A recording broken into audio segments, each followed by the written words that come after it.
السلام علیکم معزز ناظرین، نالج ورڈ میں خوش آمدید۔ برطانیہ کے شہر کارڈف سے تعلق رکھنے والے برائن اس وقت 19 برس کے تھے جب انہیں ان کے دو دوستوں نے لکڑی کے ڈبے میں بند کر کے ہوائی جہاز میں بک کروا کر آسٹریلیا سے لندن روانہ کیا تھا۔ اس وقت برائن لندن کا ٹکٹ نہیں خرید سکتے تھے، لیکن انہیں اپنے گھر کی یاد شدت سے ستا رہی تھی اور وہ واپس اپنے گھر جانا چاہتے تھے۔ یہ سفر ان کے تصور سے کہیں زیادہ تکلیف دہ تھا اور وہ اس سفر میں مرتے مرتے بچے، تاہم وہ زندہ بچ گئے اور اب وہ اپنے اس ناقابل۔ اگر آپ نے پہلے ہمارا YouTube چینل سبسکرائب نہیں کیا تو پہلے ہمارے چینل کو سبسکرائب کریں اور پاس میں موجود بیل آئیکن کے بٹن کو بھی پریس کریں تاکہ ہماری مزید ویڈیوز آپ تک بآسانی قابل یقین سفر کی کہانی سنا رہے ہیں۔ ایک نوجوان کے طور پر برائن نے آسٹریلیا میں امیگریشن پروگرام کے تحت وکٹورین ریلویز ایک نوکری کر لی تھی، لیکن وہ وہاں جانے کے بعد خوش نہ تھے۔ وہ گھر واپس آنے کے لیے ٹکٹ نہیں خرید سکتے تھے کیونکہ وہ اس پروگرام کے تحت آسٹریلیا میں 2 برس تک قیام کرنے کے پابند تھے۔ ان کے سفر کے اخراجات آسٹریلوی حکومت نے ادا کیے تھے اور واپس جانے کے لیے انہیں 800 پاؤنڈ کے لگ بھگ یہ رقم واپس کرنی تھی۔ میری تنخواہ اس زمانے میں صرف 30 پاؤنڈ ماہانہ تھی، اس لیے حکومت کو اتنی بڑی رقم ادا کرنے کے سوال ہی پیدا نہیں ہوتا۔ ان حالات میں ان کے ذہن میں لکڑی کے ڈبے میں پیک ہو کر اپنے گھر واپس جانے کا خیال آیا۔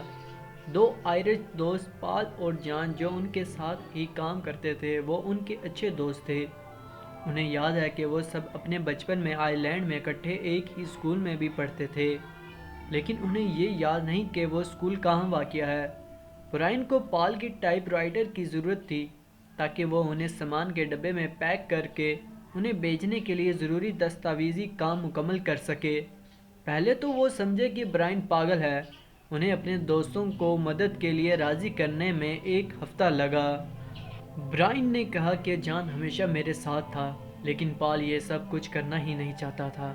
دوستوں نے اتفاق کیا کہ اگر وہ کسی پریشانی میں پھنس گئے تو وہ ان کا کہیں بھی نام نہیں لیں گے۔ انہوں نے ان کی مدد سے لکڑی کا ایک کریٹ حاصل کیا جو ایک چھوٹے فریج کے سائز کے برابر تھا۔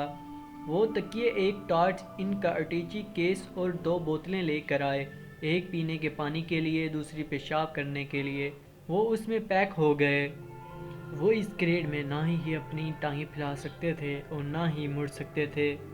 یہ سفر ان کے تصور سے بھی کہیں زیادہ خطرناک اور تکلیف دہ تھا۔ ان کا مقصد براہ راست لندن جانا تھا، لیکن انہیں اس پرواز میں رکھ دیا گیا جسے امریکہ شہر لاس اینجلس کے راستے سے ہو کر لندن جانا تھا، یعنی یہ انتہائی لمبا روٹ تھا۔ برائن کو جلد ہی احساس ہو گیا کہ صرف کریٹ پر یہ اوپر کی طرف رکھ دینے کا مطلب یہ نہیں تھا کہ لوگ اس پر توجہ دیں گے۔ جب یہ طیارہ اپنی پہلی منزل سڈنی پر اترا تو ان کے ڈبے کو الٹا چھوڑ دیا گیا اور وہ اگلے 22 گھنٹے تک اس سخت درد کی صورتحال میں رہے اور ان کی آنکھوں کے سامنے اندھیرا چھاتا رہا، لیکن انہوں نے ہمت نہیں ہاری۔ ایک بار پھر جب ان کی پرواز ہوا میں بلند ہوئی تو ان کا ایک اور سفر شروع ہوا۔ ابھی بھی یہ برطانیہ کے لیے نہیں تھا۔ برائن کہتے ہیں کہ وہ 5 دنوں تک اس کریٹ میں بند رہے اور بالآخر انہیں ایک گودام میں پہنچا دیا گیا۔ اس وقت میں سمجھا تھا کہ میں لندن پہنچ گیا ہوں۔ میں اپنے ہاتھ کو ہلا کر ٹارچ کو چھو سکتا تھا، لیکن میری انگلیاں اکڑ گئی تھی، اس لیے ٹارچ میرے ہاتھ سے گر گئی۔ میں نے کچھ آوازیں سنی کہ یہاں کیا ہو رہا ہے۔ اس وقت مجھے احساس ہوا کہ باتیں کرنے والے یہ 2 افراد انگریز نہیں تھے، ان کا تلفظ امریکیوں جیسا تھا۔ ان میں سے ایک نے کریٹ میں سوراخ سے اندر جھانکا۔ اس وقت ہم دونوں کی نظریں دو چار ہوئی۔ وہ ایک دم سے اچھلا اور بولا کہ اس میں کوئی انسانی جسم بند ہے۔ پھر وہ دونوں وہاں سے بھاگ گئے۔ 1 گھنٹے کے بعد تو وہاں آفت ہی آ گئی۔ FBI، CIA، airport, security, ambulance, غرض کے سب ہی پہنچ گئے۔